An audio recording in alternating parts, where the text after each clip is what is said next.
and they're always like, down and out about their haircut. I'm begging anybody out there, before you go and get surgery, before you walk into these hair clubs to someplace, I'm telling you right now, I am $20,000 in the hole, and 10 years of stress, the last 3, an absolutely horrifying existence of stress and pain.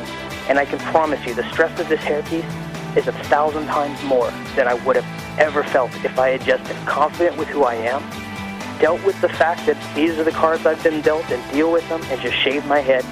And honestly, like Spencer said, not everyone's there, but that's where I'm at. Who put this thing together? Me! That's who! Who do I trust? Me! And now something completely different. Good afternoon. I'm speaking to you live just outside I like to think balding is just God's way of saying, now let's see you get laid. Is it true that if you don't use it, you lose it?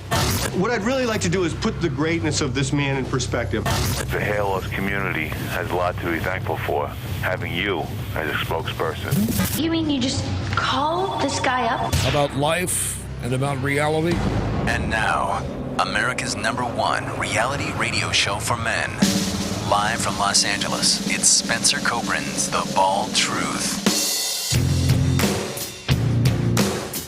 Hey guys, welcome to the show. 888-659-3727 is the toll-free number.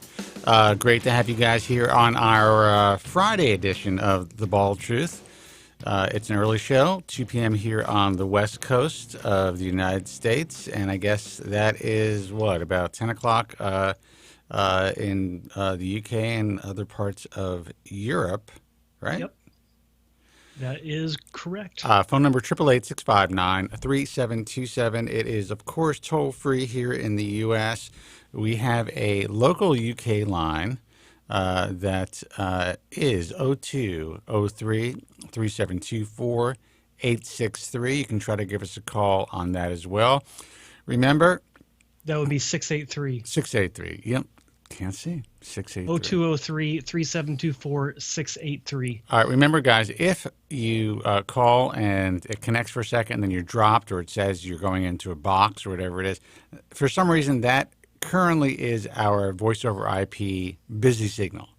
So that means that all lines are lit and full. So just keep trying. I am working on trying to get a normal busy signal, and I have not been able to accomplish that. I mean, I only made 2 phone calls, but we will.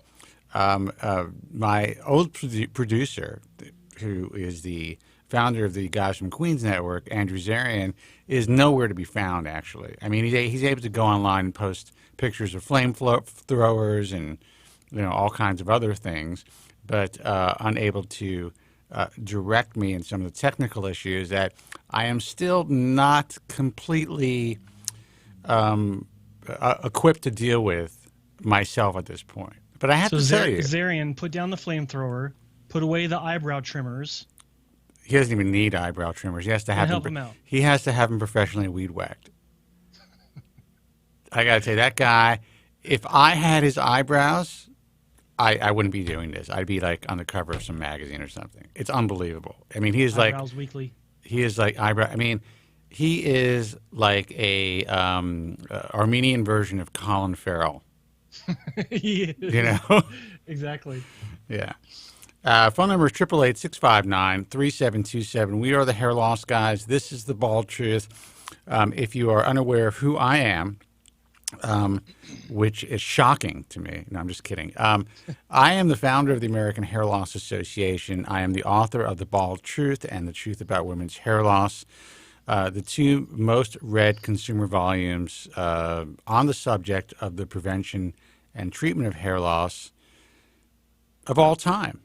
And I have to say that's a pretty cool thing to be able to say, and it's not.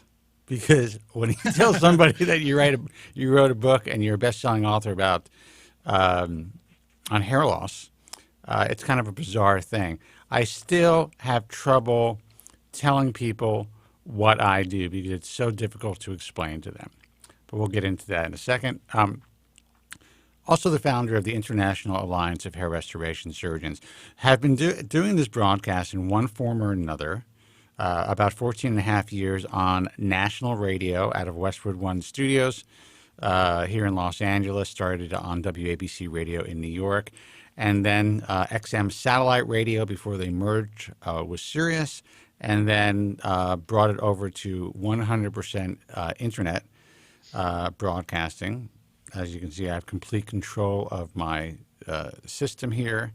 No longer have to rely on a big company to get the broadcast out to the masses. And it's been a really an interesting ride, a great experience. And I have to say that I love the fact that, to me, there's so much more of an organic feeling.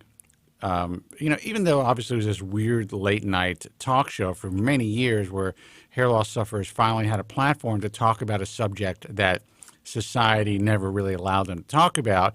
And it was great being on FM talk stations and really big AM stations across the country. Great bragging rights. There's something about the intimacy, and even though it's not really intimate, but of doing a live internet broadcast that is, I don't know, it's fascinating to me. It doesn't seem like a job. It seems kind of like, it's almost like I've become a hobbyist at this as well, while it's also my job. And that has to do with all the technical issues that we have to deal with, which I complain about every week, and also just the fact that I am essentially a one-man band. I am the guy with the harmonica, the cymbals, and the guitar, and I have a bass drum, that I am pounding away at all the time when I'm trying to fix everything. And Joe's like, "Why didn't you get to me? I'm standing here. I'm sitting here like an idiot. And you're not introducing me." No, I'm just like, I'm thinking, well, I'm like the little dancing monkey with the hat for the change. That is so fucking funny and true, actually. No. Joe Tillman, who is the guy on your left, is in TBT Studios Live in Vancouver, British Columbia. I'm in Los Angeles. And we decided to join forces. Joe became became an independent several years ago. And he has been in the trenches, in the field, working as both, one of the most famous online hair loss dudes, underground hair loss dudes, ever. And I like of course, underground hair loss dudes. Yeah, you're an underground hair loss dude. I was the mainstream underground hair loss dude, because I was in the mainstream media for such a long time. But it was still this underground, bizarre, fucking weekend program that I developed this cult following. And you were the first guy who really put himself out there online consistently to document your hair transplant repair journey. Yep. So you're talking to two guys who have been around the block, who understand this industry intimately in a way that no one, and this is not to take away from what some of these guys on YouTube are attempting to do, because some of these guys are really attempting to do their best to share their experiences and educate you guys with the limited knowledge that they have. But we know where all the bodies are buried. We know about every doctor in this industry.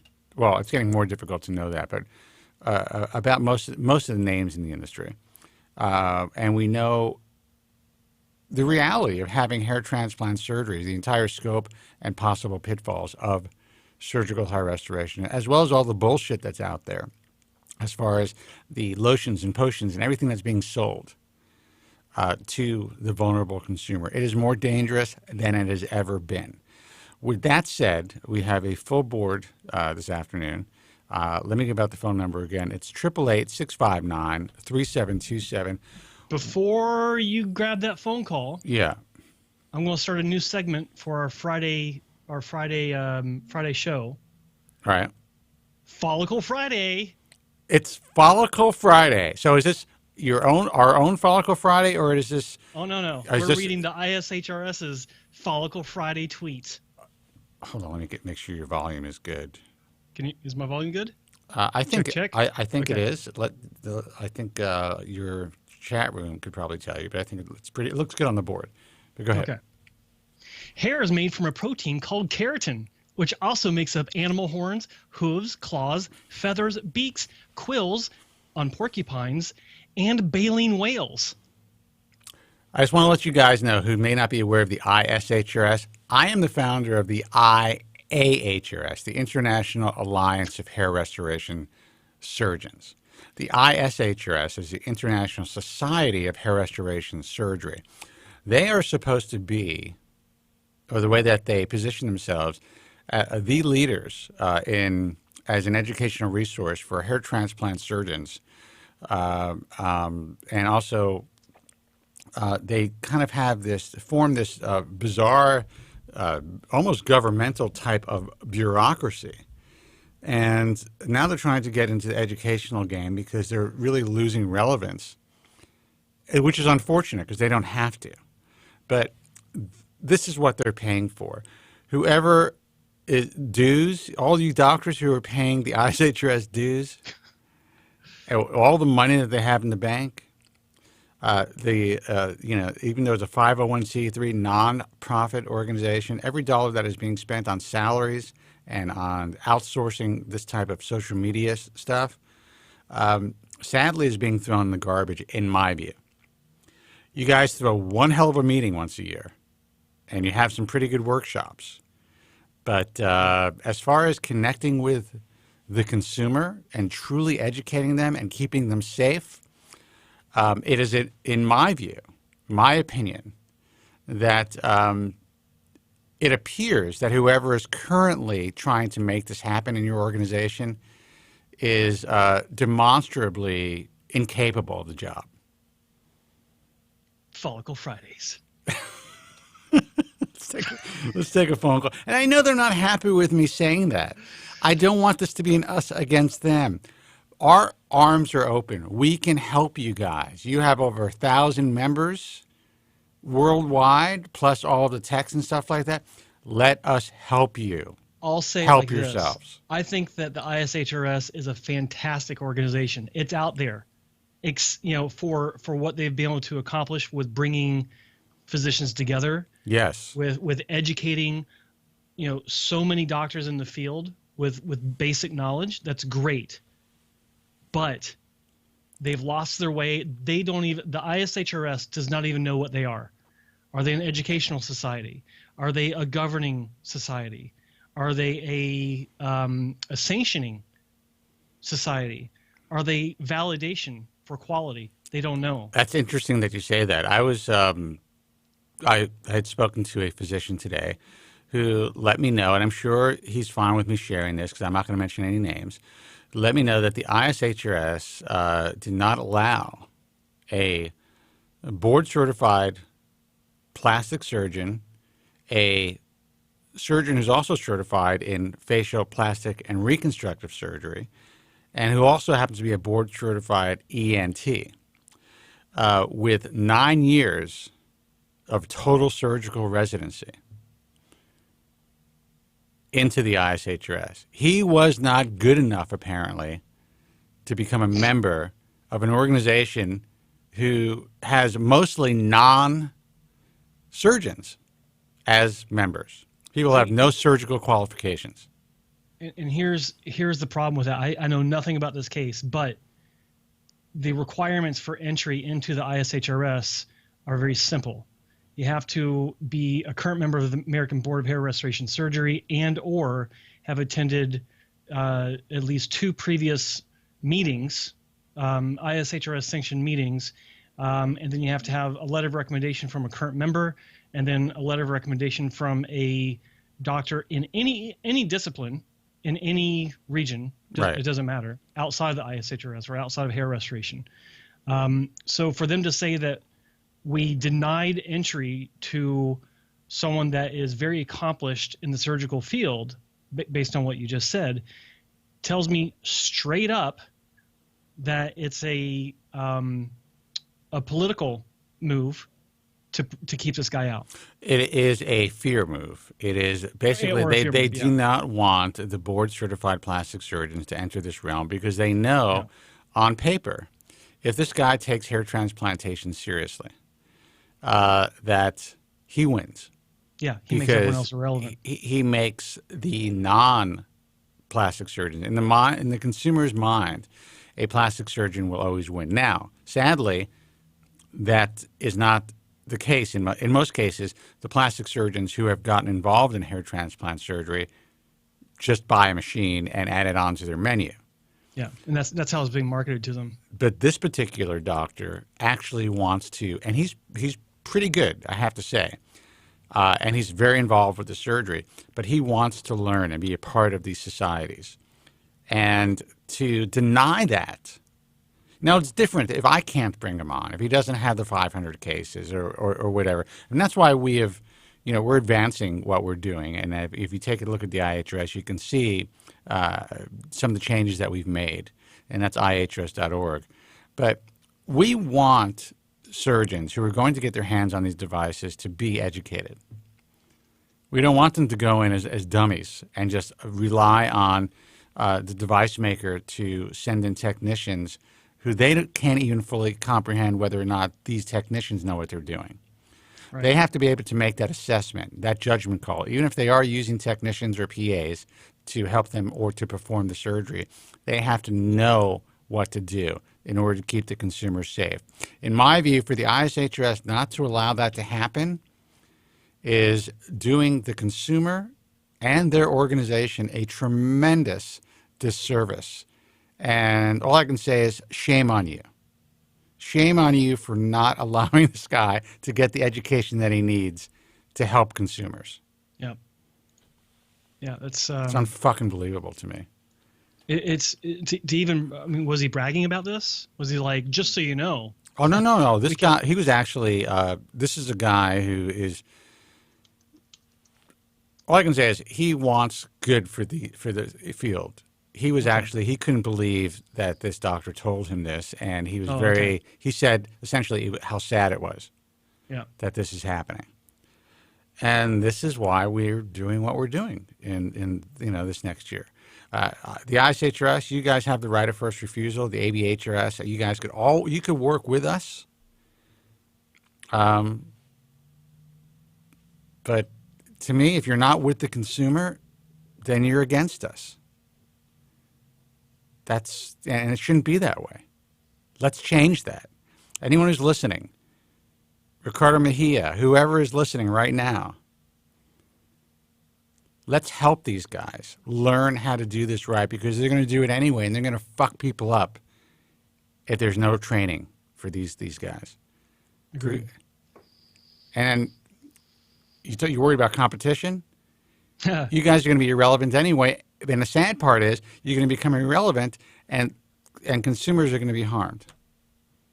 Follicle Fridays. Follicle Fridays. Let's take a call. Hey, man, you're on the air. Who's this, and where are you calling from? This is Mark, Deadhead, from I'm a long-time caller, like 10 years. Holy shit, Mark. How the fuck are you, man? I am doing really well. That's great. Getting through whatever I see on TV and our networks, I'm still here. Amazing. Good for you. So I'm just so excited about Follicle Friday. I just can't stop. It's the best aerobics, because I thought it was Frolic Friday. Right. So I started doing that dance in the living room. It wasn't pretty.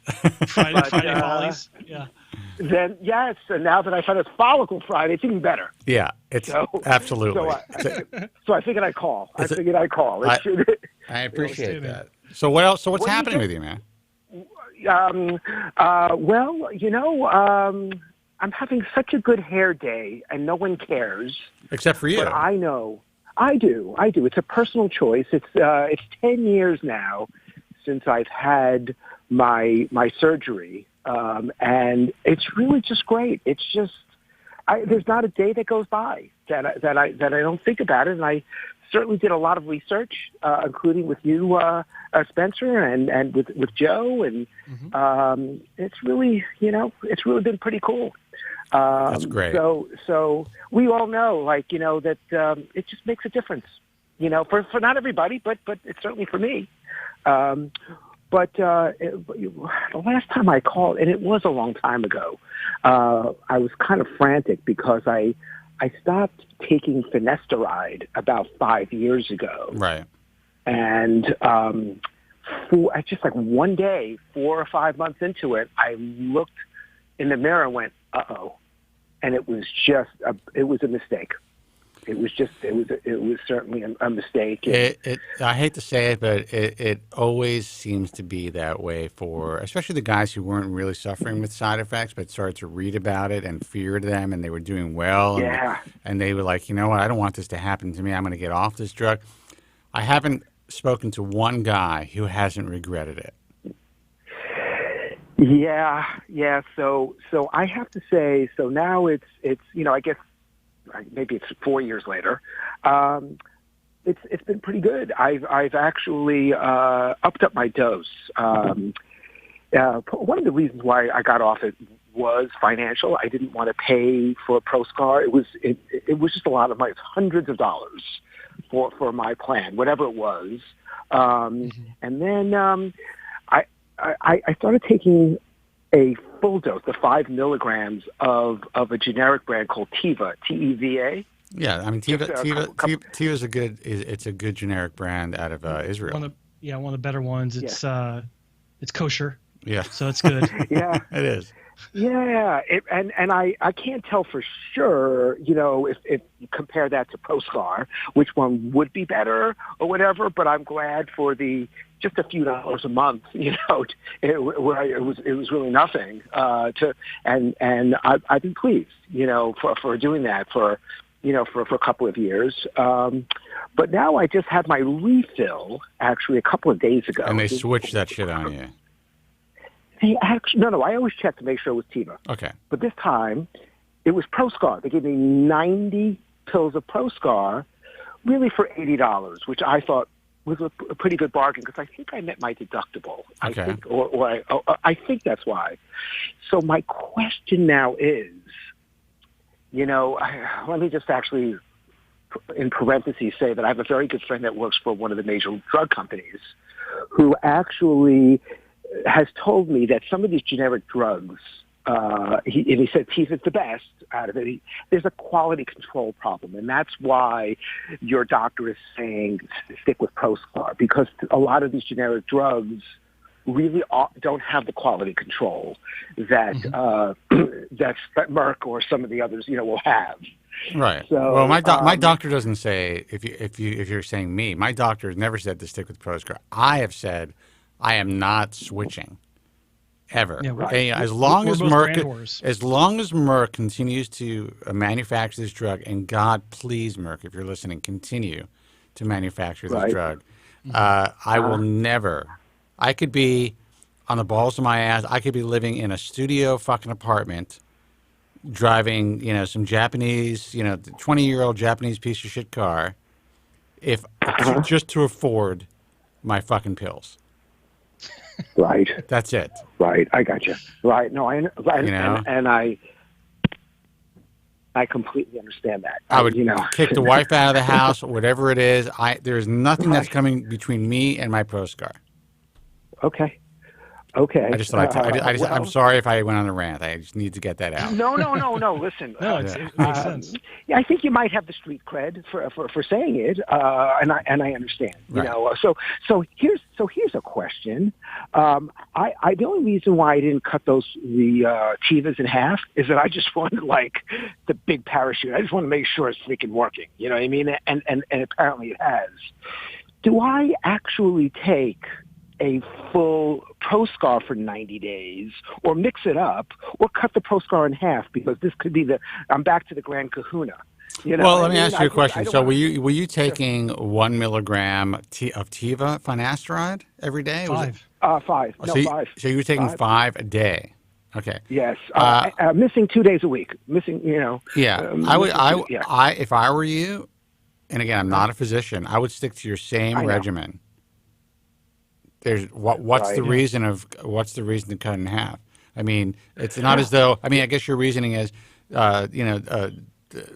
generics can't have. They definitely have different fillers. They have different There's different quality control, but you were going with a real high-end generic company that probably really kept things. The quality control is incredible with that company, and I can almost guarantee you that the active ingredient, which is finasteride, was the exact dosage that you're getting in Proscar.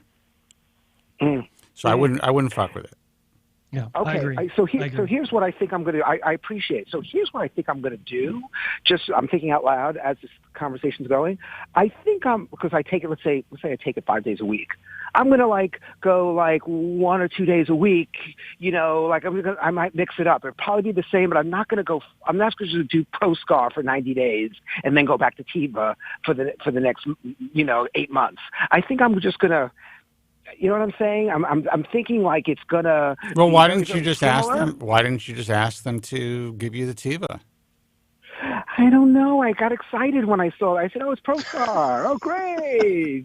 Well, here's the thing. It was $80, but I went, "Oh, great!" You could always bring it back.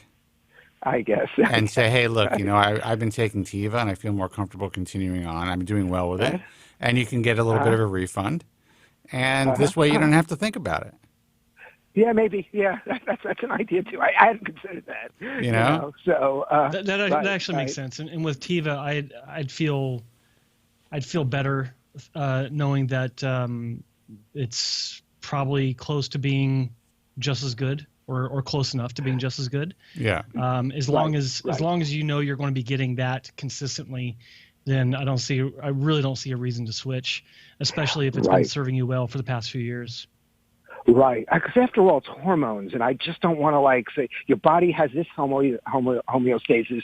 Now you're going to change it to this or that. You kind of I think it's like tampering. It may not. Well, here's the way that I feel. I feel that if they would have switched you to a different generic, then I would have insisted on paying and getting the brand name. Yeah. Yep. But definitely. If they have Tiva generic on hand, and there's still that particular pharmacy is still offering that, then there's no reason to switch and deal with this dilemma that you're dealing with right now. Yeah. Okay. Stay consistent. Stay consistent, man. That's what it's all about. Yep. Yeah. Name of the game. It seems like from that last lesson from 4 or 5 years ago. Yes. Absolutely. Anybody that's listening, don't get cavalier about getting off of Proscar, even if you're not performing like you used to. There's something about staying on that drug. It really works. Look, and that's actually I should play that on a loop, because the truth is, when I these young guys, and guys, hold on, I'll take your calls in a second. 888-659-3727. The fact that these young guys are missing the boat, in my view, based on everything that's happening. And here's what's interesting, and I think there are a couple of companies now. Hims is one of them. Keeps is another company that are essentially repackaging minoxidil and finasteride, and they're doing really well. The consumer doesn't really understand that that's Propecia. So I actually think that these companies, this is really good for young guys. And they're doing a really good job on getting finasteride out there again, and on the market. I agree with that, because it's kind of like a younger, hipper style of marketing and branding for the medication, and targeting directly to that younger demographic. I think it's going to potentially help to up the overall intake and help people keep their hair more so than the past several years, because of everyone's fear of the side effects. I do wish the company Hims would give the American Hair Loss Association a attribution for their statement that 66% of men by the age of 35 will begin to lose their hair, because we're the only organization that was able to assess that through our data, and no other organization states that, but the entire world states it, but gives us attribution. Like Keeps gives us that attribution. So I actually may have to call the company and say, hey, listen, dude, you're putting this on your commercials all the time. Give the American Hair Loss Association the attribution that it deserves, because it's our statistic. It's fair, and it gives them validation. So I was actually thinking about that earlier, because I was listening to the Tom Leykis show on his app, and he is doing commercials now for Hims, and I'm thinking, they're using our stats and they're not giving us an attribution. And in the world of advertising and actually in life, unless those stats are somewhere else, and they're, they can't just use them freely. And this isn't about, going after him. I just think that it would help them get even more credibility, and it would help some consumers find the American Hair Loss Association and get some real help. So anyway, I just thought I would while I'm thinking about it, I just thought I'd bring it up. Anyway, dude, go back, take the fucking drive. I know you're probably stoned right now, but just go back and turn in the Proscar. You can take what state are you living in? I live in Fairfield, Connecticut.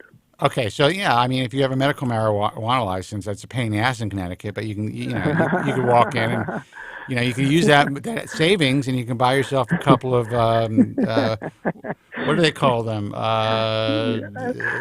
Dispensary. It's a dispensary, but there's certain. LA refers to the actual product. There's certain blunts now that are called Louisville Sluggers. There's one that's like it just comes out as a filter. It's fucking beautiful, man. Here in California, I could literally walk 4 blocks, and we have a place that's like the Apple Store for weed. It's absolutely ridiculous. I may not get anything done for the next year. So, all right, dude. Right. All right. Listen, it's really great talking to you guys. It's great talking to you as well. I appreciate it. Just like a lot of people don't realize. I mean, the people like make decisions in a vacuum if they don't realize that you exist. It's really, really cool. Even just to check in for me, just every once in a while. It's really good. I'm really glad you're here. Appreciate that. Well, as long as I'm standing, or at least able to sit up, I'm going to continue doing this. So, okay. All right, man. Long may you run. All right. Thank you, man. Take care. Okay, bye. Bye-bye. Thanks for calling. 888-659-3727 is the toll-free number. Let's see who this is. Hey, man, you're on the air. Who's this, and where are you calling from? Hey, guys. It's Mory's Wigs from Brooklyn. Mory, what's happening, man? How are you? Not much, man. Once again, a beautiful... Oh, hang on 1 second. We're hanging. Beautiful... yeah, sorry about that. My computer decided to get really loud for a second, and I didn't want to disturb the call. So, beautiful Friday here in Brooklyn, once again. Beautiful day in Brooklyn. And listening to my 2 favorite guys on the internet. So, it's always a pleasure to... There's so many millions of people, thousands and thousands of guys who are on the internet doing some shit. The fact that we're your favorite guys, I really appreciate that. But there may be something wrong with you, dude. I mean, well, there's definitely something wrong with you. No question about that. You got Joe Rogan, and you got some really entertaining guys out there and some great podcasts. The fact that we're your favorites. I mean, not that I don't appreciate that, but you may want to get out more. Well, I get out. I usually like to be out in the real world, but on the internet, you guys are. I always make time for Joe and Spencer. Always do. Well, I appreciate that, man. Absolutely. Okay. Anyway, so the reason I'm calling is to let you know what's been going on. Last time we spoke, I told you guys that I was going to get a second opinion. I made a call to Dr. True Dorin's office, and I have an opinion. I have an appointment with them for a second opinion July the 12th. Now, this is after you went to Dr. Carlos Wesley. Wesley, yeah. And had your consultation with him. He drew the hairline, the whole 9 yards, right? Yep. Yeah, and so I took your advice. I went ahead and I emailed him the questions that I had, and I sent the answers to you, Joe. And I'm actually in the process scrambling to pull them up so that I have them in front of me because I wanted to just repeat them for the studio audience, if you will, in terms of what the answers were. And I asked a number of questions. One of them was, as you know, based on all of our opinions on the line, was we all kind of believe that the hairline may have been just a smidge too high. So I asked him about that. I also asked him about the whole, taking the topical dutasteride along with the finasteride and whether that was something that he was aware of and what I should do about it. And the third question that I asked was, how does it work in the event that I'm not satisfied with what gets done? If I have to come back for a touch-up or a repair or an adjustment, how does that work? So those are my 3 basic questions. Okay. The answers were as follows. I want to paraphrase. I want to see if I can find this here.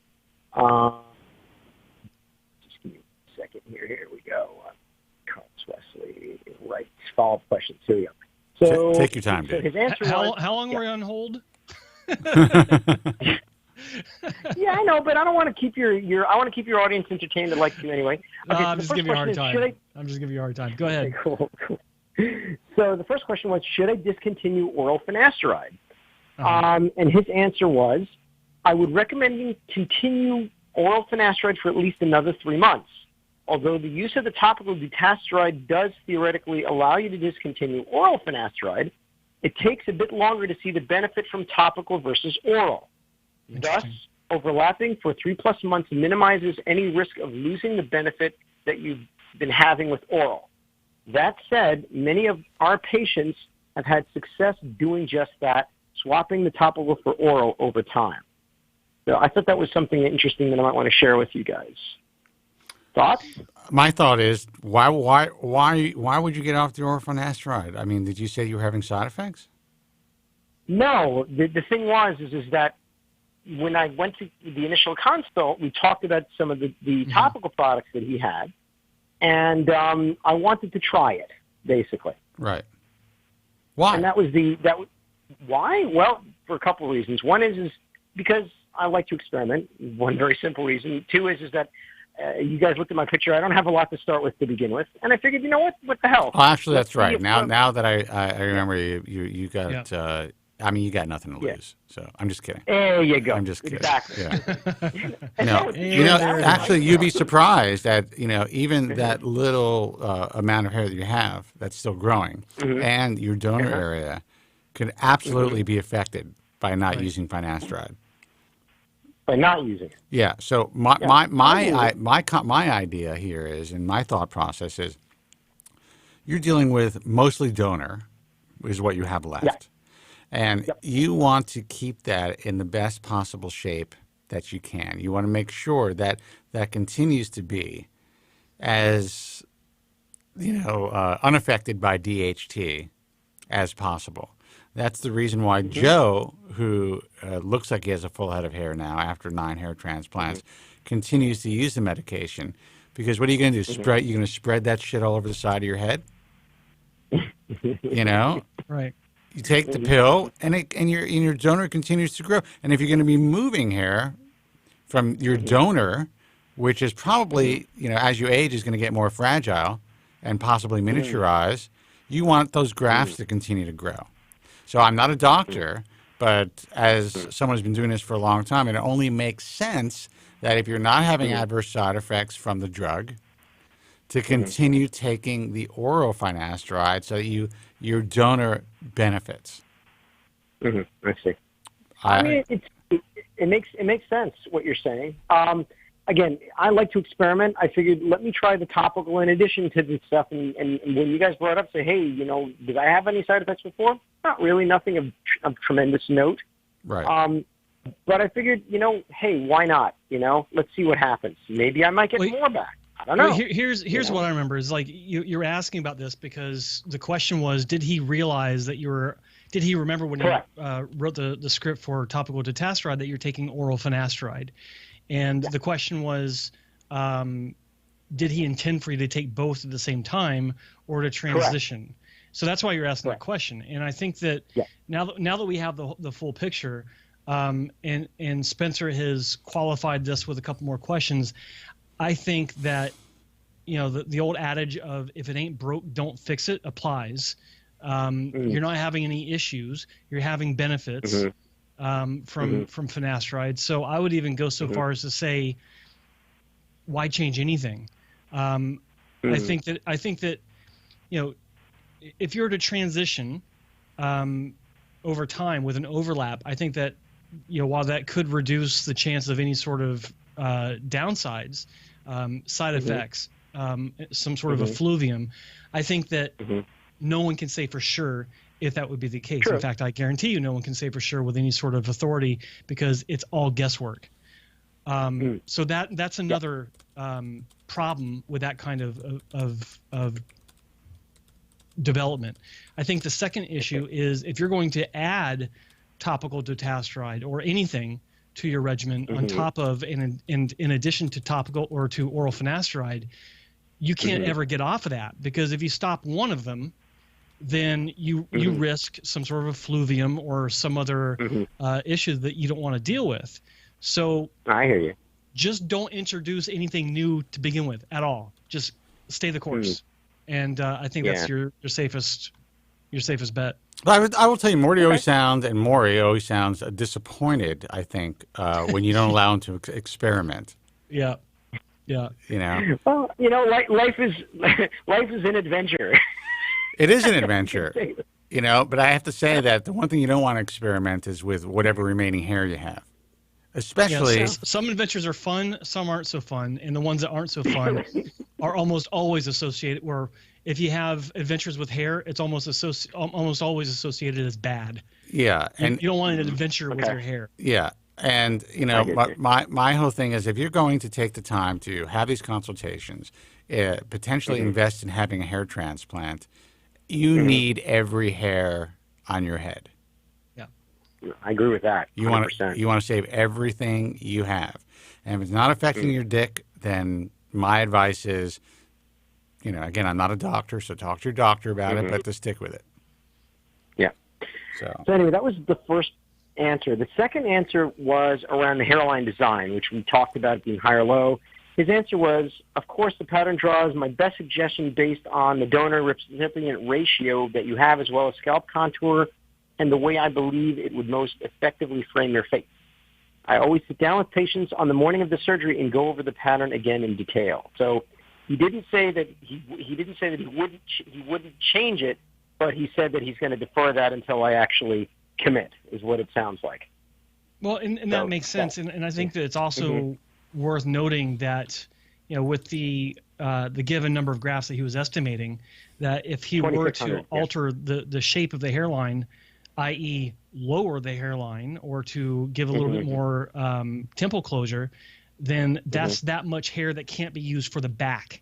So when you're not really lowering it, you're shifting things forward, right? Or you are lowering it, but if you want to maintain the same endpoint on the back, then the entire area itself will be thinner overall because it's a larger area with the same number of grafts. Okay. Yeah, so don't forget that. That was, yeah, no, definitely. And again, once again, Joe, thank you for your advice on this. And just to remind the audience, what I was looking for was fine tuning. It wasn't like we're talking about an inch or half an inch. It was basically we're looking at maybe 5 millimeters to maybe a centimeter is basically what. But let me remind you that even half a millimeter of bringing it forward can be several hundred grafts, because you have to have density in that frontal hairline of some sort. I mean, it doesn't have to be uber high density, but it has to be enough density to make it worthwhile. And in order to do that, especially on a bare scalp, which most hairlines are, you're dealing with bare scalp, it takes an average of 150 grafts just for a millimeter of lowering if you're going to do decent density. Decent being, you know, depending on your hair characteristics and skin, all that good stuff. But for half of a millimeter, you're looking at 750 grafts. Half a millimeter? Wow. I'm sorry, half a centimeter, 5 millimeters. Oh, okay. All right, because I was like, whoa. It's still a lot. 750 grafts is nothing to sneeze at for such a small area. Oh, no. Well, like I said before, it's going to be a negotiation. And the other thought that I had, quite frankly, is that, you know, we all looked at it and we all deemed that it would probably look appropriate. And this is one of those things, and that's why I asked the third question, which is the question was subsequent sessions and revision. And my question here was, lastly, if I find that I'm dissatisfied with the initial result and I want to revise it further in a follow-up session, are the fees the same as the first surgery? So I wasn't even talking about refunds or anything. I just wanted to know that if I came back to him a second time, whether I would be charged the same or whether the rates would be different or anything along those lines. And this one was, the answer here was probably the most revealing, and I wanted to share it. So he starts out with the word, with an exclamation point, like he was laughing at the suggestion. And then he said, fortunately, we haven't had that issue in our patient population, which in effect, from where I'm reading this, is to say we haven't had any unsatisfied patients, which, according to everything that I've heard from you guys, is impossible, especially considering... Now, who said this again? This is Dr. Wesley. Yeah. I listen, I'm hoping that that's the case. That would be wonderful, and it would be, you know, I mean, that means as a surgeon, he won the fucking lottery. Mm-hmm. That's all I'm saying. Things happen in every practice. Now, you know, so what was the exact question? Again, repeat it, because I wasn't even listening. The question. Yeah, go ahead. Okay. The question is, lastly, if I find that I'm dissatisfied with the initial result and I want to revise it further in a follow-up session, are the fees the same as the first surgery? See, now what he heard and what you said are two different things. Yeah. And if Dr. Wesley is listening to this, don't take this the wrong way, but it's just a fact of life. You're on the receiving end of this question, and any doctor in this position would automatically think, oh, he's asking if it doesn't grow well. That's the first thing, or something along those lines, that pops into their head when they see this. So that's why he gave you that response. And I was kind of sighing when you read it, because it's a common response that you'll get from any clinic where you ask a similar question. And you know, I think that what you're asking is, you know, not if it doesn't grow well, but if you just want to have more, like if you don't think it's thick enough, or if you don't think you got enough coverage. In other words, and you could be perfectly happy with it, but you just still want more. You just want to know if it's going to cost the same, or if there's a some sort of discount on grafts for the second or any subsequent procedures after the first one. And that's a fair question. So I think maybe he misunderstood the question. Partially due to the wording. I will say that the wording could have been a bit different to elicit the response that you're looking for. So maybe clarify and say, and just say, look, you know, sorry, maybe I wrote this wrong, but I'll rephrase the question. If I'd like to get a second or third procedure to add to what I have, what would the pricing structure be like? And you could also ask, if you fuck me up, what happens? And there's that too. Yeah. Let's be very clear about it. Yeah. Being so polite about it. All right, you know what? Yeah. Pull Does it make a difference if it's done on Follicle Friday or not? Yeah. Anyway, so that wasn't the whole answer. The rest of it reads, what I do offer FUT patients, and Barbara can attest to this, is that they come in to fill in any FUT scar with a complimentary FUE session. The growth rates are optimized with our surgical approach, with focus on both the harvest, including as much protective tissue as possible, as well as the preservation media which the grafts are stored in when they are out of the body. So I think that bolsters what you were saying, which is to say that he heard, hey, don't, the complaint about the hair not growing in, that's not really an issue for us. Our hair is always growing. So, if that's the point, then I will rephrase that question. So that's the answer to the third question, the full answer. Yeah. That's it. And again, I really, and this is something that you should be concerned. What are their policies? If this is not a good procedure, if things don't work out, if the stars don't align, how do we proceed from here? Will I have to pay the full amount that I paid originally in order to fix this, or to improve, or to improve upon it? Yeah. Because I like to get those kind of answers, those questions answered up front before I go under the knife. And I think when you ask that question, I think that you need to, just remember to differentiate the two questions we're asking here. What do you charge for second procedures? Just if I'm happy, I want to come back and get some more, which is very commonly the case with patients. Or the other question should be, what is the process if I'm unhappy with the density, if we decide that there's low growth, so on and so forth, like that. You really got to differentiate because even when you're obviously asking, what if I'm super happy with my result and I want to get more? Clinics in general will be like, oh, he's asking if he's not, if he's not happy. That's what they. It's just a almost like a Pavlovian response with that form of question. They automatically assume you're asking the negative. Gotcha. All right, cool. All right, so then the last thing I want to talk to you about is my experience with True Dorin so far. Okay. And how I can juxtapose it with Wesley, because it was interesting. So, as you know, I made a call into Dr. Wesley. I got a call back a day or two later from Barbara. Barbara scheduled me for the consult with Wesley 2 months later. And there was an upfront charge of $250. So when I called True Dorin, I called them on a Saturday, got an answering service, left a message, got a call on Monday from a fellow named Peter. Yep. Yeah. Who left me a voicemail. And then I called back and I got another woman on the phone whose name escapes me right now. And they told me, oh no, it's complimentary, number one. So there's no charge. And number two was I could get in there the very next week. And the only reason I delayed it is because I have some vacation time.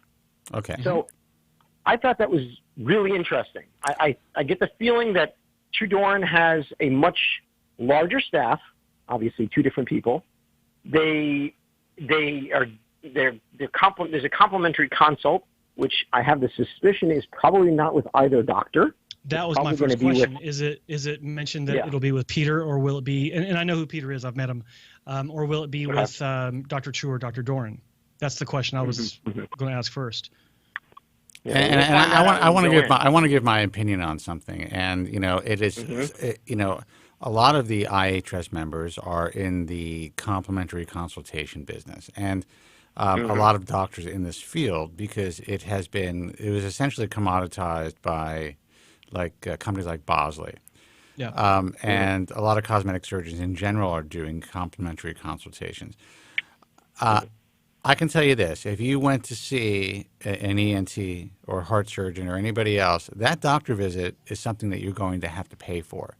That consultation, Absolutely. that opinion, that person's professional time and judgment is something that is going to have to be paid for. I think that complimentary consultations not only cheapen this field, but really if doctors knew they were being paid for their time, then in my view, you're going to get the best possible assessment, and you're also, in general, going to be able to speak with a doctor. I think it is really bad for the industry and, in my view, for patients. Now, I'm not saying that you're not going to get a great consultation with Peter. He's a very knowledgeable guy. He's been doing this for a very long time, and he's a good guy as well. But I just don't like the idea of complimentary consultations, and I wish to God, whichever doctors are listening to me right now, just stop it already. Stop cheapening yourselves.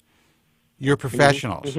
So I got to tell you what, if you said, hey, listen, I want you to assess my situation, you walk into this place, I'm charging $1,000.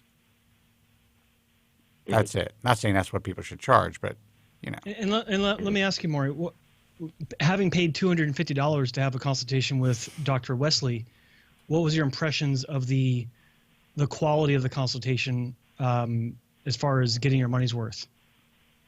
Well, I can tell you factually that I spent an hour with the doctor, clocked. There you go. And it was with the doctor who is going to be doing the surgery. He went through, examined my scalp with it was like an iPhone with a magnifier on it to show me the state of my hair under magnification at various points on my head. You're bald. Talked about the various, yeah, duh. And he basically talked about why he had to look at the donor area, why he had to look at the recipient area, and it wasn't your typical quick comb through. Like, your donor area looks great. Let's go. This is what you need. Here's a plan. They show you pictures of a Norwood scale. This is where you are. This is what we can do for you. This guy did a thorough examination of you.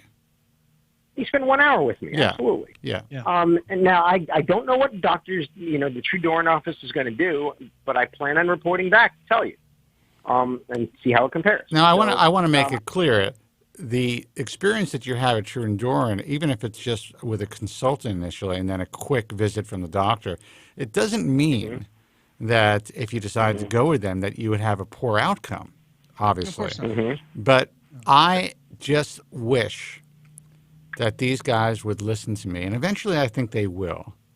I would wish that everyone in the IHRS would charge for consultations, period. And that's the deal. And that consumers would understand that if they're paying for a consultation, that they are paying for the doctor's time to get a real accurate medical assessment and not a sales job. Anyway, go ahead. Well, I'm grateful that, because I remember when they first, I called in and I asked about customary costs for these types of consults. I remember talking to you guys about it initially, and you gave me the same spiel that you're giving me now, Spencer. And quite frankly, coming now out hearing the second opinion with none, I value that, and I value the time that Dr. Wesley gave me.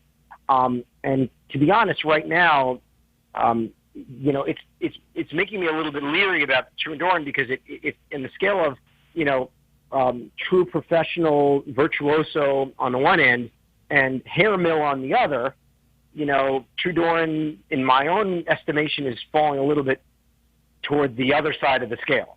Well, I can tell you that I would just say that they're more traditional as far as the way the hair loss industry has evolved. They are definitely not a hair mill. And they are both very skilled and caring physicians. But their business is run in a traditional hair transplant, relatively traditional hair transplant fashion. And, look at a company and look at some of, really well-known guys like, Hassan and Wong. Joe worked with Hassan and Wong.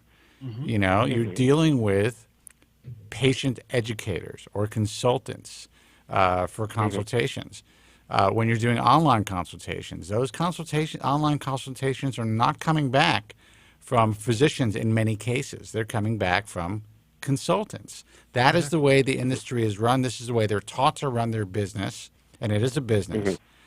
I am not a fan of it, and I would like to force that change, meaning for these doctors, it would be great. I mean, they should embrace it. They're just afraid that they're going to lose to their competitor down the block who's giving away a free consultation.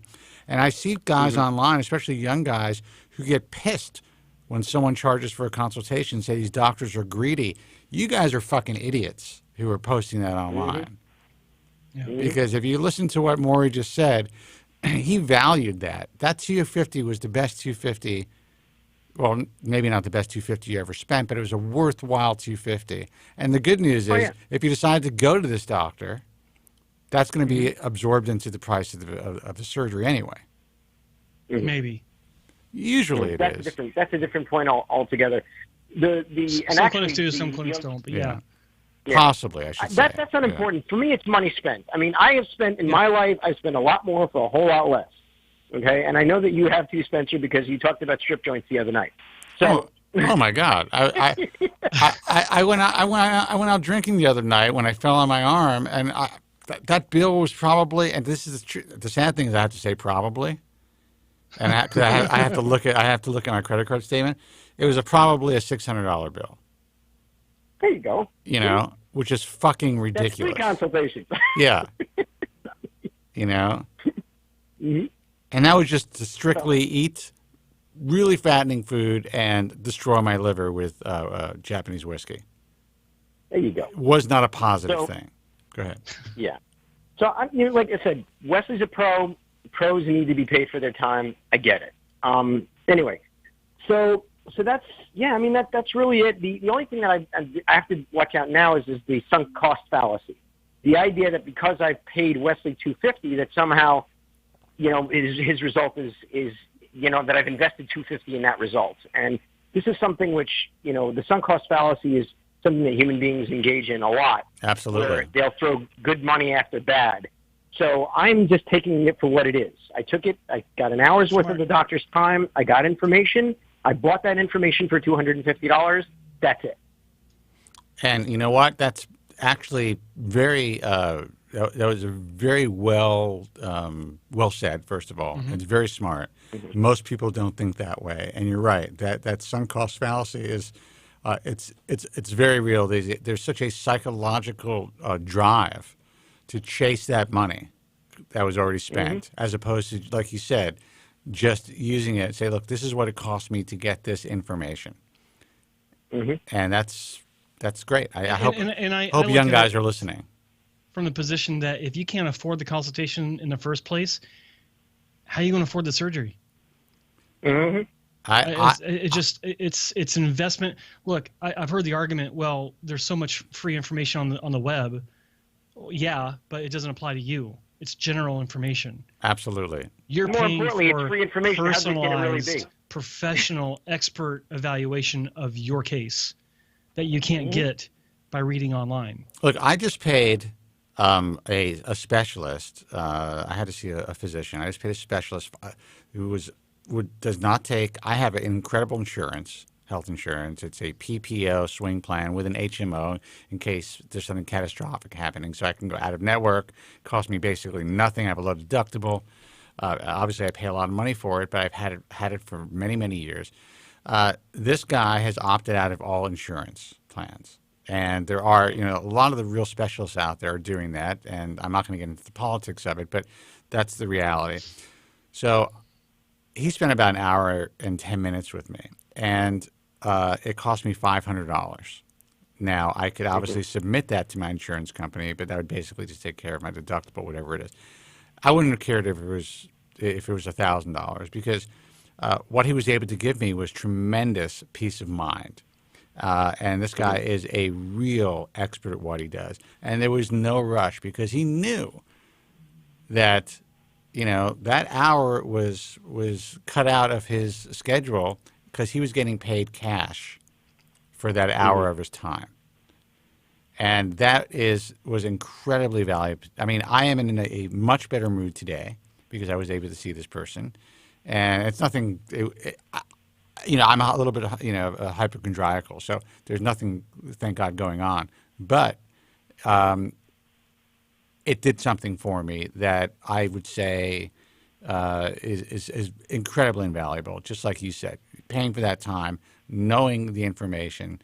But, if I decided that I needed something done for whatever reason, just because I spent that $500 doesn't mean that I would go to this guy. Yeah. If I needed some sort of a procedure. So, yeah, dude, I really think that I think you calling and providing this information, not just filling us in, but filling our listeners in on what you're dealing with is invaluable as well. And how you're handling it. Absolutely. Cool. Well, it's all because of you guys, man. I mean, you guys are helping to guide me through this process. And by the way, I still haven't committed to doing anything at this point. I made this at the end of the day decide, fuck all this bullshit, and I stick with my slick, bald head. Yeah. So even that decision hasn't been made. But, I mean, you guys are like my guardian angels in this freaking minefield that is the hair restoration industry. So I appreciate it. I left a little pause there because I'm going to use that as as part of my production. I'm going to start making some new production for the show. So that was a perfect line. Thank you. Anyway, dude, good luck. Thank you for the update. And, let us know what happens with True Dorin. I'm really curious to see if there's going to be much of a difference because you're not paying for a consultation. You guys have a great 4th. If I don't speak to you before then, and we'll speak again soon. All right, man. You take care. All right. Bye-bye. Okay, bye. Phone number is 888-659-3727. I'm adamant about that. I really do. If there are IHRS members listening, did you post this in the ISHRS group or any other group? I forgot. No. I'll do that now. Yeah. Say we've been live. Well, we've been live we only got 40 minutes left of the show, but these guys need to listen. These guys need to listen to these calls. I think you are fucking idiots not to charge for consultations. It is not a smart business move. That is an old school hair club, Bosley, medical hair restoration move, man. This is the new hair transplant industry. You know what? Let's bring the medicine back into hair transplantation, because this is a serious cosmetic procedure. This is real surgery that affects people's lives. In every aspect of their lives, their interpersonal relationships, their psychological well-being, and there's always a risk of other actual physical issues when you're undergoing any type of surgery. So let's take it seriously. You're fucking doctors. Charge for your consultation and your time, and spend time, giving these guys consultations, even if you only do. 1 day out of your week is all consultations. At least you're going to be making, whatever. Charge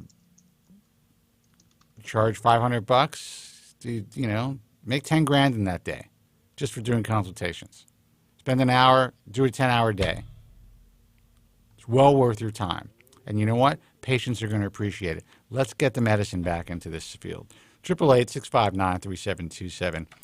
Hey, you're on the air. Who's this, and where are you calling from? Hey, guys. How you doing? It's Nico from Manhattan. How's it going? Hey, Happy Nico. Follicle Friday, boys. Happy Follicle Friday, my man. Follicle Friday. Follicle Friday. Baby. I need an echo effect on that. Follicle Friday. Actually, Joe, do me a favor. Write down some stuff that you want produced. I'm going to actually get some new stuff produced for the show, so that's a good one. Will do. Yeah. That's like the old tire auto sales echo effect. Yeah, I like that. Yeah. It's Follicle Friday. Sunday. Funny. Yeah.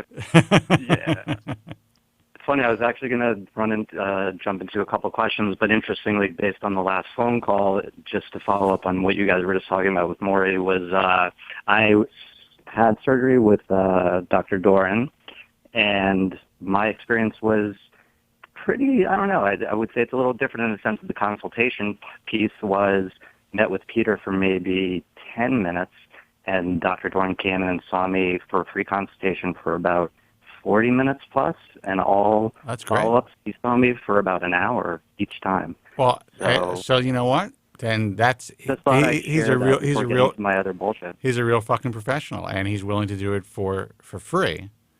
So that's great. I mean, I personally think he should be paid for that. But the fact that he's not just doing something that's quick and dirty and just having Peter do the entire consultation, I think that speaks volumes for their practice. Yeah, I mean, when I met with Peter, he just showed me some before-afters, that kind of deal. And it was really more like 10, 15 minutes with him. And then Dr. Dorin came in, did an assessment. It wasn't an hour, but it was about 40 minutes plus. And that's a long time. That's why I ended up going with them. So, I mean, I felt good. And, I mean, Dr. Wesley had a wait list at that time, and so maybe that's also telling as far as for whatever reason. But I couldn't get to the guy, and it was just, I had summer off, and I knew both. I felt like I couldn't lose in either direction, and I felt really good. So that's why I ended up going True Dorin. But I think that's it was great. just interesting that you guys were just talking about that, so I thought I'd mention that. I think that's great. And you had a good result. Yeah, well, I mean, it's on almost about 11 months. Okay. It's actually going to, I think there's still some maturation, that needs to happen. Right. So I think my healing, was a little on the slower side, not the best. I mentioned this to Joe a couple weeks back, Dr. Dorin, and I've only seen him, I don't know how scar assessment exactly works, but he offered scar revision on the right side above the ear. It looked like there was some stretch, but he was, all in all, I'm happy. Yeah, I guess it leads to my other questions, which are maybe overly for-me's kind of things, and didn't want to have to go there, but I figured I'd ask. One surgery-based, the other finasteride question. I guess I'll go to the quick finasteride question was, without, because you get caught up in all the forum bullshit and stuff you see online, I was trying to find out more information or trying to demystify the whole hypoandrogenic effect thing. if you know what I'm talking about. I do know what you're talking about, and that's actually something that's been discussed online since the old alt.baldspot days, which was a bulletin board days. And, I mean, there is definitely something to be said for that possibility. However, again, in practice, if you speak to, and we know a lot of physicians, they've prescribed finasteride to thousands of people, and it's these. First of all, side effects are relatively rare, but all of these issues are almost non-existent in the prescribing physician's practice. So, I mean, what does that tell you? I mean, that tells you that there are a couple of people out there, sadly, who deal with these effects. There are doctors who then name these effects. And I think the original guy that started to talk about this was a guy by the name of Dr. Proctor, who sold his own products for a very long time. Remember Proctor, Joe? Vaguely. He was a guy out of Texas. I mean, I remember in my most desperate... Oh, yeah. In my most desperate days, when I was a young man, I found him.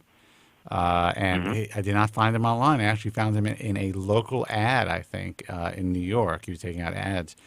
And he sold me all the stuff, and he talked about all the potential effects of finasteride and, whatever. And then, he started to get out there online more. And he was selling his own concoctions of products. And he was around. He's probably still around forever. I don't know anyone that has had, or at least I didn't, any positive effects with Proctor's protocol, so to speak. So, anyway, again, and I'm not saying it didn't work, but I'm saying that all of this stuff is kind of just like regurgitated information that's out there online. Exactly. Yeah. Over and over again. No doubt. That's why I got caught up in the obsessiveness of it. I mean, I think I'm pretty much past about 4 months into finasteride.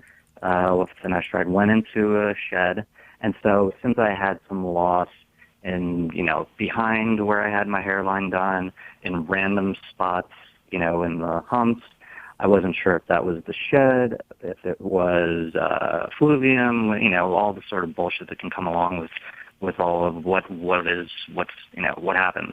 or what went down. Well, but that's the thing. I mean, there definitely is a reality to a finasteride shed. Yeah, and, I wasn't sure how extreme it could be extreme. The balding would appear. Yeah, for sure. So that's why I asked the question about, because I don't have, I guess some of the symptoms that I've come across are the oily scalp, oily skin, acne, all that kind of stuff. Oh, tingling of the scalp, all those things. Yeah. I mean, and so between the stress and anxiety about the procedure or fluvium, just trying to figure it all out. So I just figured I'd try to see if we could demystify So let me ask you a question. I mean, did you ask your doctor about it? You asked Dr. Dorin about it? So last time I saw him, it was more of all the questions that came up were more surgery-related questions, and I was still early on in my shedding phase. And actually, my shedding has just chilled out just recently. Oh, that's great. So I was like, okay, so let's see what happens from here. And I know I'm super early on in the game as far as that goes. You don't see shit happen. I don't have a crystal ball, but I can tell you what I think is going to happen. Whatever native hair that you lost from that effluvium will most likely grow back. Cool. And that's just that's anecdotal, but that's just based on, all the years of experience and all of the people who have contacted me over the years who have experienced exactly what you have once they started using finasteride. And some of that effluvium may have been, well, I mean, it depends. When did the effluvium start? Was it a couple of months after the surgery, or like 6 weeks or so? It's interesting because I didn't really notice anything until, it really came to my mind, or at least happened visually after starting finasteride.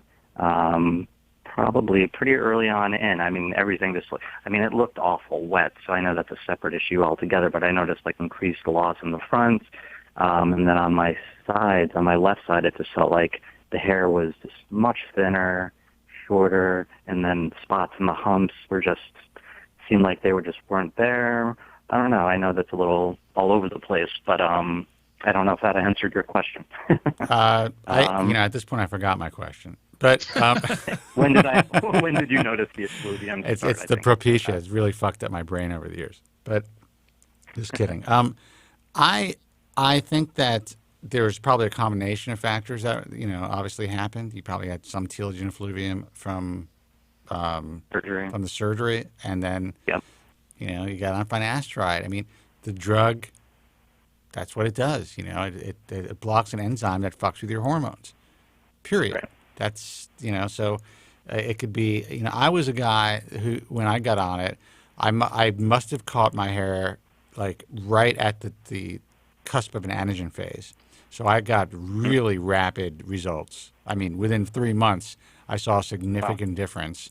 And then I remember this. It was summer. It was August.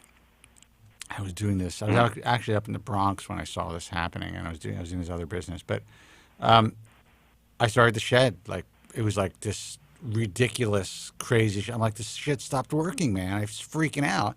I upped my dosage from 5 milligrams a day to 7.5 milligrams a day. Oh, wow. And this is before anyone was able to guide me. I mean, there was really nothing on the internet, and the internet was in its infancy about any of these things. No one was talking about the dread shedder, and it just didn't exist in the minds of physicians, or the consumers weren't talking about it because very few people were using it. I was on my fucking own. So that lasted for a while, a couple of months at least. And then it just, eventually just slowed down. And I had some sheds throughout the years, but nothing to that level. That was really my initial, dread shed. So, go ahead. Sorry. No, it was hard to know what was a shed, what was effluvium, what was from the surgery. It was just hard to figure all that out. What was anxiety that might have caused the freaking effluvium? How far into your surgery did you start finasteride? And I know we discussed this. Forgive me, I forgot. What you told me I know. When we talked about it. I too many emails. It's hard to catch up on that. I started finasteride after surgery, so I started about. I had surgery in August last year, and then I started in January 2018. Okay, so... And by the way, guys, just so you know, I don't mean to interrupt, we do have an open line, so give us a call, 888-659-3727, and we'll get you in as soon as we can. That's 888-659-3727.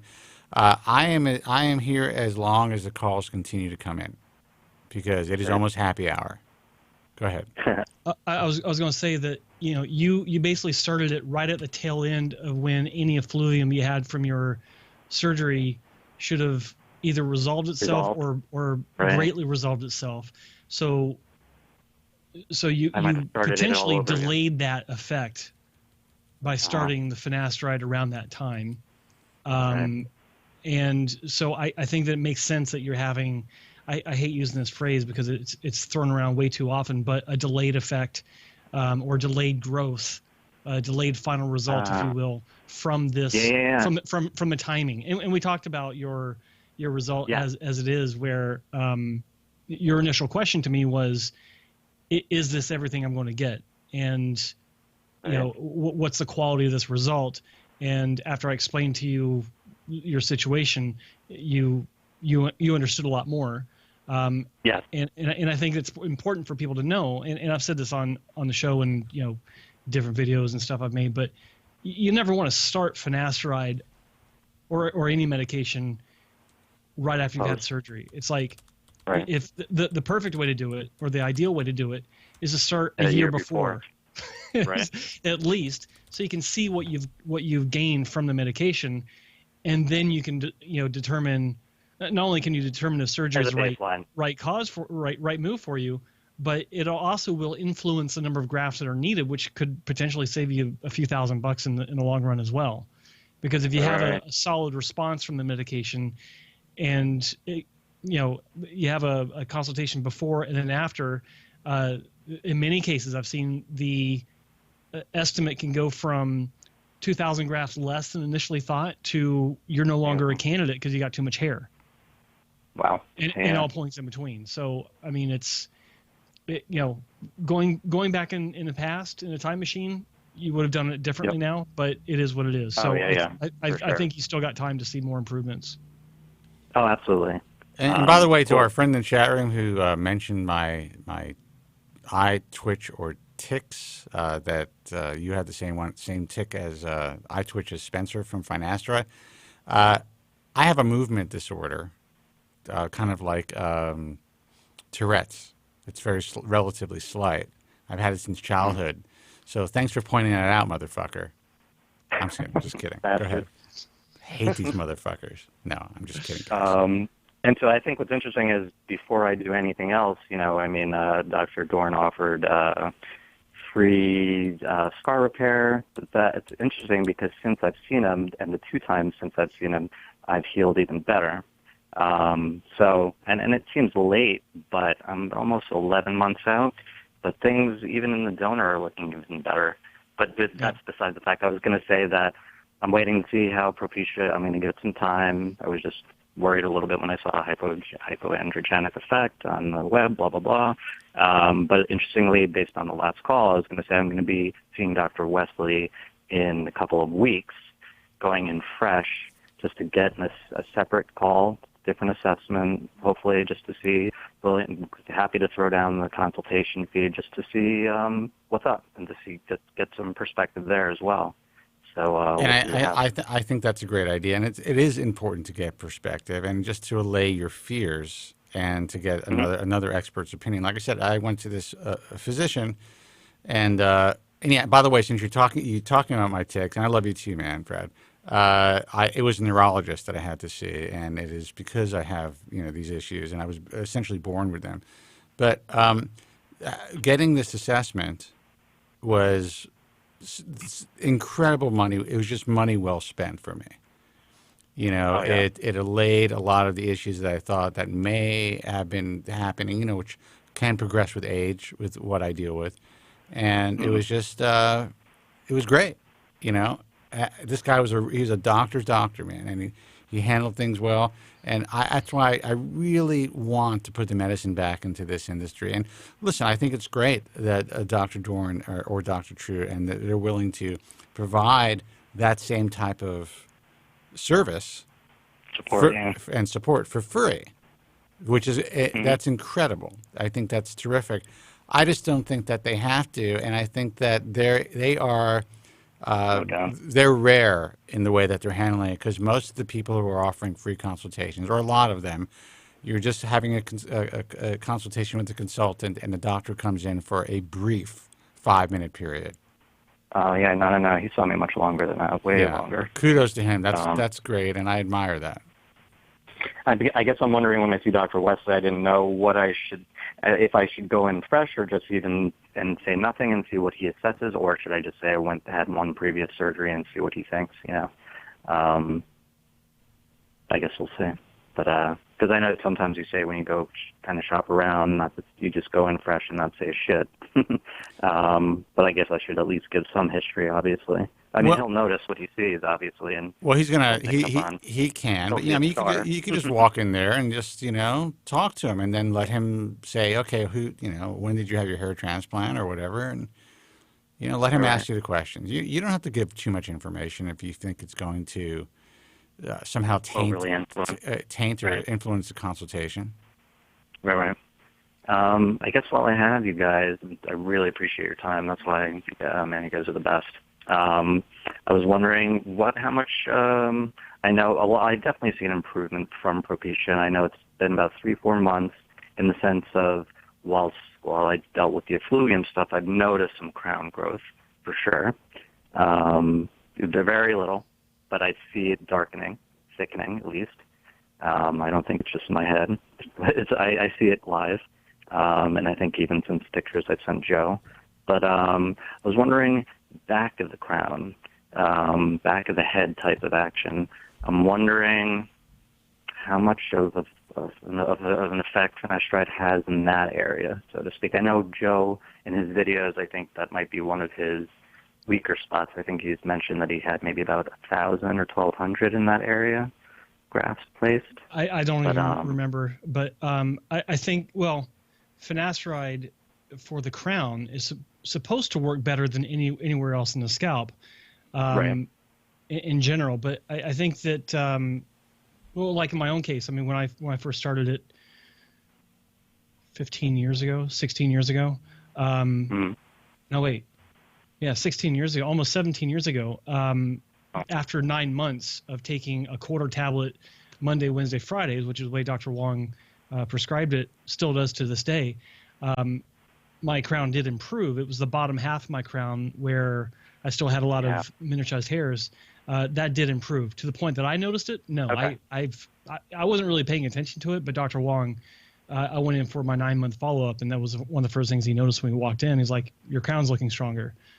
Like, okay, great. Cool. So Cool. yeah, I mean, it does work there. It can work exceedingly well, but it also depends on what what kind of materials you're starting off with in the first place. I mean, if you're bald in the crown, it's not going to do much. But if you have a lot of miniaturized hairs, like a diffuse type of loss, that's where you're going to see, if you're going to have a response, that's where we're going to see potentially your best response. 888-659-3727. We have time for another call, right? Yeah. Hey, you're on the air. Who's this and where are you calling from? Hi guys. It's Stefanos calling from the UK. Oh, hey, man. How are you? How's it going? It's going well, thank you very much. I listening to the show. I just thought I'd call you. Just a couple of questions for you guys, if you don't mind. Oh, we do not mind. It's about the medications. I know you talked a lot tonight about Propecia and other medications. Basically, I tell you my story that I take the brand name Propecia. I take this since 2011 properly, because I was ordering from one website that was. I order from Boots, yes, but before the brand Propecia come, I order from just an online site. I think it may come from India. Okay. So I take this for about 6 months. I wasn't really too sure what to expect. So, but I thought maybe I need to just get on the brand stuff. So I was finding it very hard to find the brand stuff. But then I go to the Boots one and they said it. So I get it from there. Ever since 2011 I take. Probably up until 2017. I feel maybe I sort of hit a brick wall. You know, it's been working all the time. It's been fine. And I'm thinking maybe, you know, I noticing my hair getting a bit thinner. I had a really bad, I think you call it effluvium. Is this the effluvium?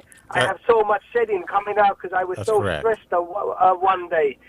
And it was coming out like handfuls. And it must have been this effluvium one because it grew back, and I've still got hair, so.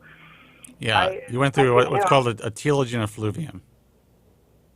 Yeah, I go through this for many years now. It's not like a random thing for me. It's like if I'm under big stress, this happens all the time. It happens, and my mind is run wild. I think so. Maybe Propecia is wearing off now. So what do I do? But from last year, what I do, because I thought maybe I'm at a standstill with it, because my hair getting a bit thinner now, getting older. Let me try increase the dose, because if I increase the dose, I read up a lot of things to say it can help. I see a couple of surgeons also say that he increases for many patients after, I think he say about 7 years. So I try this one, and still I see no change after 1 year. So I go to the next one, which I went for the Avodart. I tried this one. Again, I think I have a fluvium on this one when I first start this one. This wasn't stress. This was from this medication. Okay. So I start this one, and I tried this for 2 months, and I noticed I just couldn't get erection. For this medication, Propecia, fine. Sex life, fine. the testosterone. I was trying to power through, thinking it's a go. But I find it the side effect for me, very hard to maintain a good erection. And then I stopped this on back Propecia, but I feel, maybe I was going to ask you guys, do you think that the fact that I get the side effect from the Avodart, that the erectile dysfunction, is this a sign maybe that this medication is working better for me, for my hair, rather than the Propecia? Because let me stop you there. So the first question I have is, did you ever switch from Propecia to generic during your usage? No, I always take the brand Propecia. Okay, and so you felt like you maybe hit a brick wall with that. Went to a different doctor. Yes. He or she recommended Avodart. You started taking that, and then you had another effluvium in that roughly same timeline. You started taking Avodart, and you're having other side effects from Avodart, such as reduction of erections and drive and the sexual side effects that we hear about. But you're asking if it's more effective for you because you're getting the side effects. Correct. It's crazy to say it, but no, it's not crazy to say it. There is a correlation in some people that if they're susceptible to side effects, that this is my own observation, that they've also had usually they've also had positive effects with what they're taking it for to begin with, which is hair growth or thickening. I don't think it's a stretch to say that it could be working better for you, but it is a stronger medication overall, because with finasteride you're blocking type 2 alpha reductase enzyme, whereas with Avodart dutasteride you're blocking type 1 and type 2. So there is more of an effect medically for you by taking the medication. So it only makes sense that if you're going to have side effects, that you might have more side effects with dutasteride. That said, I can't say, and the effluvium could be a side effect from that as well, so that would make sense. At this point, it's difficult to say what to do, because you've kind of bounced around a little bit, and you had the stress related effluvium as well, which is a real thing. So I think potentially you might have jumped onto dutasteride prematurely. Potentially, again, this is just my opinion, I'm not a doctor, but potentially you may have been able to avoid going on dutasteride by maybe upping your dosage of finasteride, by maybe switching to Proscar, 5 milligram, and quartering the tablet, where you're taking roughly 1.25 as opposed to 1 milligram, and then increasing incrementally from there if you wanted to experiment. But at this point, how long have you been taking dutasteride or Avodart? See, I've taken it for.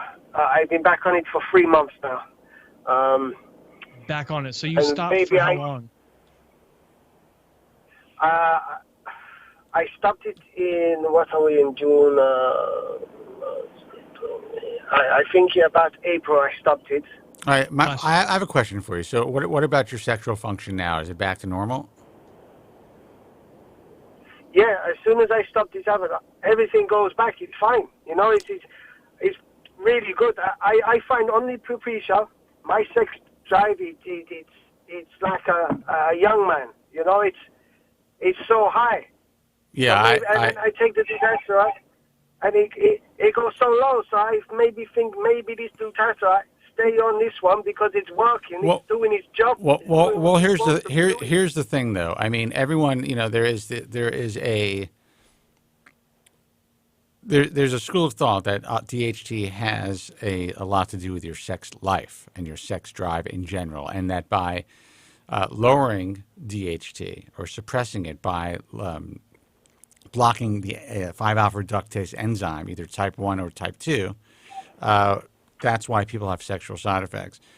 And there's also a school of thought that obviously for most people who block type 2, there is no adverse sexual side effects for most people. That's, at least clinically. Right. It's possible that your particular body, by blocking the type 1 enzyme, and again, we are not physicians, but just by blocking that type 1 enzyme is what threw you over the edge as far as sexual side effects. Not necessarily the fact that you lowered even more DHT, just by blocking that enzyme, if that makes sense, may have had some sort of sexual impact on you. So I don't know if blocking both enzymes would make a big difference in your hair loss progress or results or cessation or regrowth. It may have just affected your sex life. So you can't actually make that correlation that just because you had less of a libido or were unable to maintain an erection, that the drug was working better for you hair-wise. That's a stretch. It's theoretical, and one may not have anything to do with the other. What we definitely know that was causal for sure was that Avodart made you impotent, or Avodart lowered your lessened your ability to maintain an erection. That's all we know. We don't know if it would have been more effective for your hair. Theoretically, we think that it can be. Now, you're an interesting case because usually side effects of finasteride last a lot longer than side effects of finasteride, meaning that, A, the half-life is much greater, and once people suffer these side effects, usually last longer.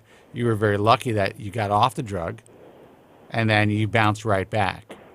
So now, as it stands, that was my initial observation. Is that I was going to say that it's like the side or the half-life of Avodart is much longer than finasteride. So when you said that your side effects went away immediately, there must be something else going on, because it wouldn't make sense medically speaking, because of the half-life of dutasteride, that you would that the side effect. I mean, maybe there was a psychosomatic effect with it after you started getting that issue. It's hard to say, but that's my big challenge with this, is that the half-life is so much longer. It's weeks, I think. I forgot how much longer it is, but significantly longer than with finasteride. So that's a big question mark. Why did your side effects go away so fast? Right. Yeah. I even I had the blood test done with the doctor, and I even had my prostate level checked, and it's for someone my age, I'm 35 now. It's like really low. It's almost zero, So I think these medications definitely, they do what they say they do, because the PSA level was below average for someone of my age. Oh, yeah. I apparently have the prostate the size of a pea. I've been on this drug for so fucking long. I mean, who knows? Who knows? But so as it stands right now, are you currently continuing to shed, or did things get better? I didn't hear if you mentioned that.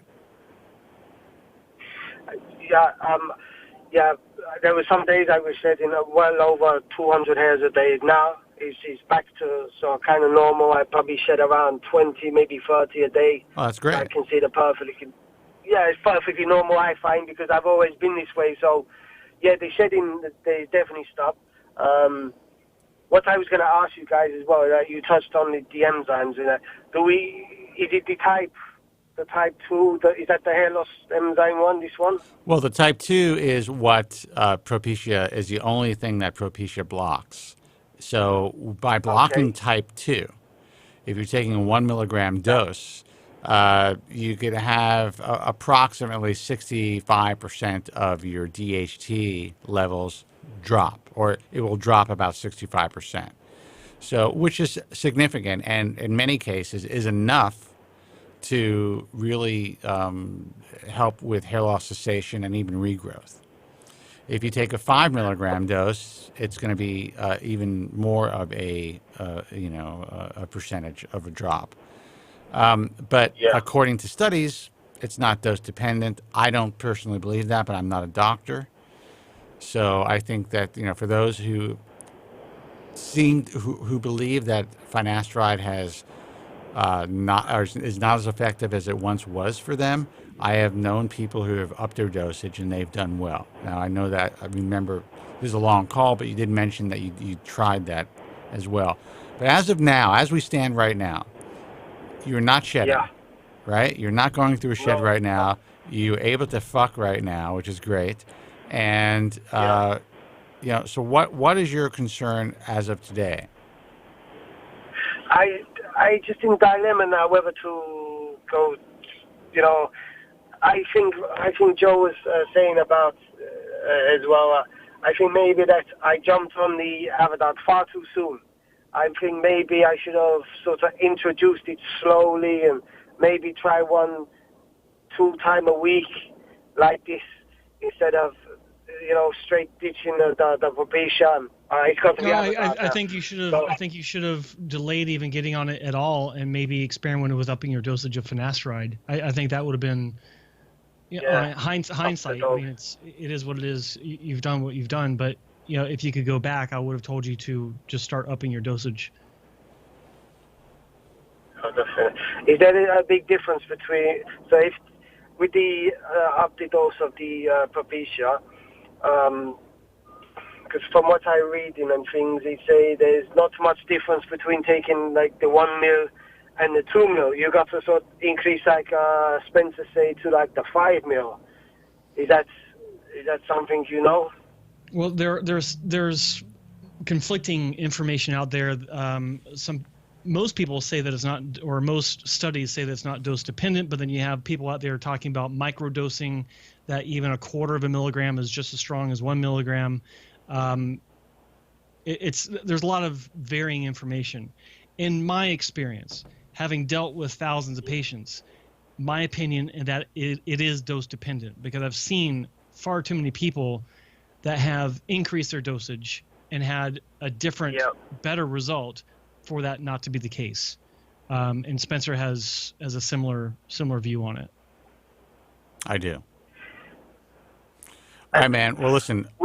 Go ahead. Well, we're going to close up shop in a second. So, what's your last question? Okay, I was only just going to say, from the original trial that they tried this when they tried this for all them years ago, do you know if they actually tried more than 1 milligram for hair loss?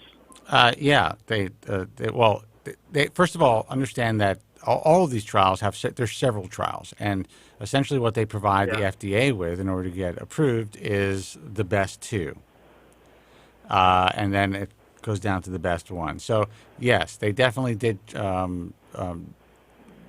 try the 5 milligram dose versus the 1 milligram dosage during their trial period. And that's why they were able to make an assessment that they didn't see any significant difference. Now, with that said, and again, this is being cynical, but if they did see a significant difference, if that was put out there, then there would be no need to approve another drug for a specific application like hair loss. And it could be possible that the FDA would just be like, well, there's already an approved drug. Maybe we don't want to go there. Who knows? Who knows what the reasoning is?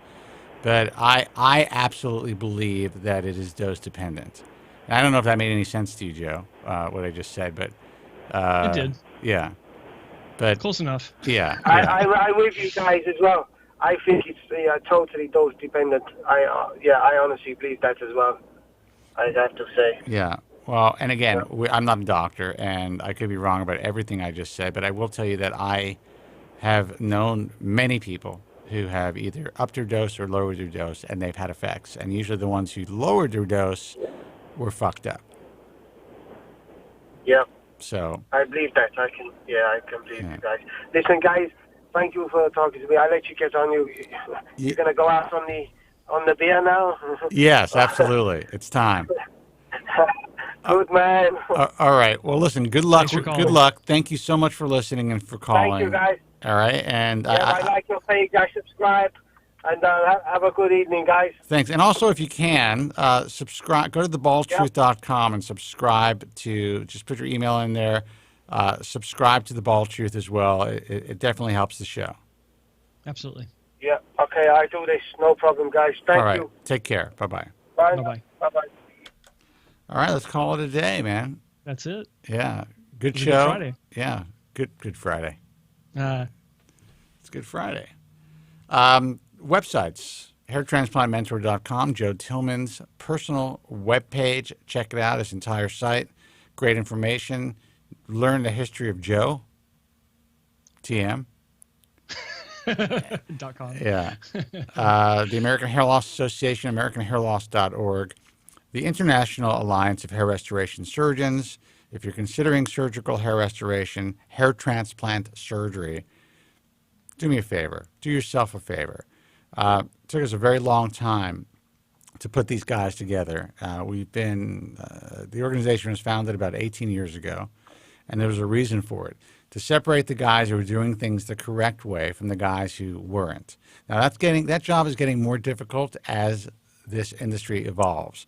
So we are making changes to the International Alliance of Hair Restoration Surgeons, which you can read about on the site, which is ISHRS.org.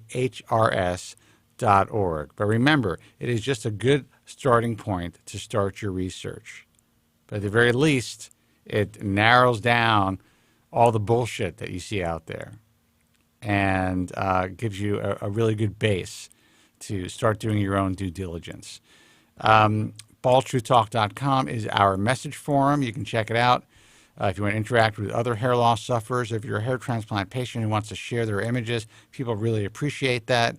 If you want to share your experiences with finasteride or anything else, just as dealing in life as a hair loss sufferer, that is the place to do it. But remember, before you make any decisions, life-changing decisions, taking gray label products, doing group buys and all that stuff, just fucking realize where this information is coming from. It's coming from anonymous users. Choosing to have surgery, don't make your decision based on any hair transplant or hair loss message forum. Yes, we are the most trafficked hair transplant related and hair loss related forum in the world that has no back end, meaning we have no private messaging system. It is completely moderated. And we are fortunate enough to have a tremendous amount of traffic. When you drop that back end, that private messaging system, you could lose 50% of your traffic. Our users want true transparency, and that means everything is out there in the open. If there's a question, if there's an answer, it is for public consumption. Nothing is happening behind the scenes. You're not being sold products or services via private messaging. You are not being provided with offers for cheaper hair transplants via private messaging. You are not being chastised by moderators via private messaging. Everything is public and in public view. And in my point of view, that's the way a message forum needs to be run for real, honest transparency. And I guess that's it. TheBaldTruth.com, archives of this broadcast. Please take the time to subscribe on the site. I haven't been really promoting it much, but we're going to be making changes to The Bald Truth. We're also going to be actually starting to add content on a daily basis to TheBaldTruth.com. So subscribe. That really helps the broadcast. We provide this information, everything to you guys at no charge. So just do us a favor. Subscribe to Joe Tillman's YouTube page, and that is youtube.com/hair transplant mentor. Yep. Click the bell to get notifications of new uploads. Yeah, click that bell to get notifications for everything. When we're live, new uploads, all that shit. It's important. And anyone who's in the room right now, dude, you only have 11 likes on the show. Like the show right now. Like it. Just all you have to do is like it. You see 11? I see 13. Oh, I see 11. Still, but that's not enough. Like the fucking thing. Comment. Get involved. Be a part of what we're doing. This information is helping you and your hair loss brethren, And we are not charging you guys anything. And as Joe would say, yet. Yet. Yeah. Exactly. Guys on hold, we got to call it a day, so I'm sorry. We just don't have the time to take your call. If I could stay, I would.